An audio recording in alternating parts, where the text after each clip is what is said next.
નમસ્કાર મિત્રો, શું તમે જાણો છો કે 3 માર્ચ 2026ના રોજ આખું વિશ્વ એક એવી ખગોળીય ઘટનાનું સાક્ષી બનવા જઈ રહ્યું છે જે 100 વર્ષમાં માંડ એકાદ વાર બને છે? હા, આ વર્ષે રંગોના તહેવાર હોળી પર ખગ્રાસ ચંદ્રગ્રહણનો મહાસંયોગ છે, જેને વિજ્ઞાનની ભાષામાં બ્લડ મૂન કહેવામાં આવે છે. આ ગ્રહણ સિંહ રાશિ અને પૂર્વા ફાલ્ગુની નક્ષત્રમાં થવા જઈ રહ્યું છે. શું આ ગ્રહણ ભારતમાં દેખાશે? હોળિકા દહન ક્યારે કરવું, 2 માર્ચ કે 3 માર્ચ? તમારી રાશિ પર આની શું અસર થશે અને ગર્ભવતી મહિલાઓએ કઈ સાવધાની રાખવી? આજે આ વિડીયોમાં તમને તમામ શાસ્ત્રોક્ત માહિતી મળશે. સૌથી પહેલા વાત કરીએ સમયની.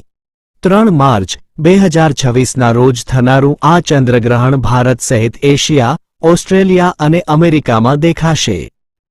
ભારતીય સમય મુજબ આ ગ્રહણ બપોરે 3:20 વાગ્યે શરૂ થશે અને સાંજે 6:47 વાગ્યે પૂર્ણ થશે.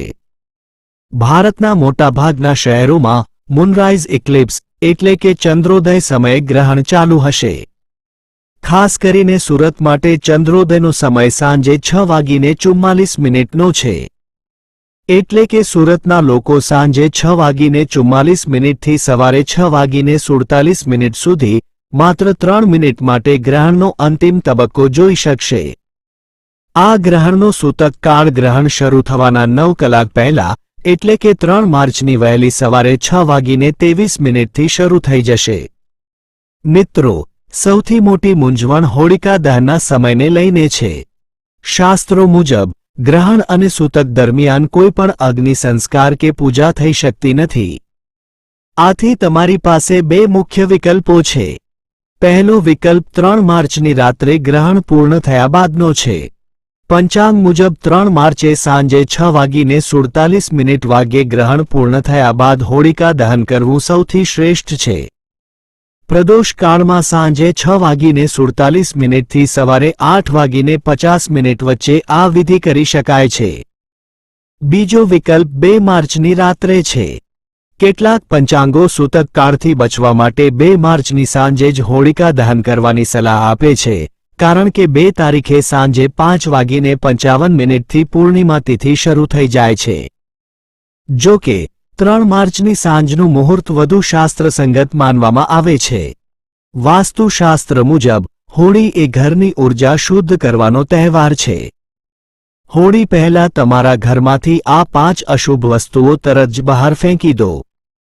સૌથી પહેલા છે સુકાઈ ગયેલા છોડ. તુલસી કે મની પ્લાન્ટ જો સુકાઈ ગયા હોય તો તે નકારાત્મકતા લાવે છે. ત્યારબાદ તૂટેલો કાચ. અરીસા કે કાચની તૂટેલી વસ્તુઓ પ્રગતિ અટકાવે છે. ત્રીજી વસ્તુ છે ખંડિત મૂર્તિઓ. કોઈ પણ તૂટેલી મૂર્તિને પીપળાના ઝાડ નીચે મૂકી દો અથવા વિસર્જન કરો. ચોથી વસ્તુ છે બંધ ઘડિયાળ. બંધ ઘડિયાળ તમારા સારા સમયને અટકાવી દે છે. અને 5મી વસ્તુ છે જૂના પગરખાં. ફાટેલા જૂતા ચંપલ રાહુનો પ્રભાવ વધારે છે અને માનસિક તણાવ લાવે છે. હવે જાણીએ તમારી રાશિ પર આ બ્લડ મૂનની શું અસર થશે અને તમારે કયા ઉપાયો કરવા જોઈએ.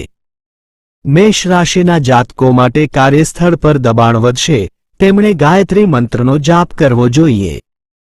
વૃષભ રાશિને અટકેલા નાણાં પાછા મળશે, ઉપાય તરીકે દૂધ અને ચોખાનું દાન કરો.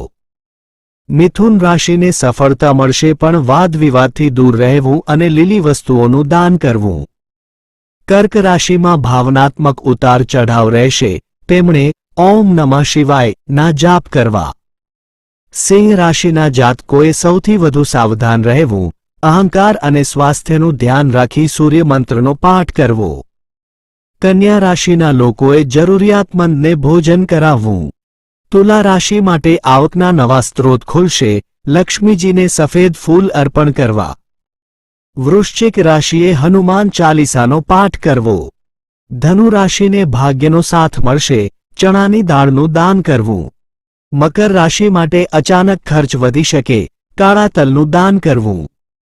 કુંભ રાશિમાં ભાગીદારીમાં તણાવ રહેશે પણ ધન લાભ થશે, શનિ મંત્રનો જાપ કરવો.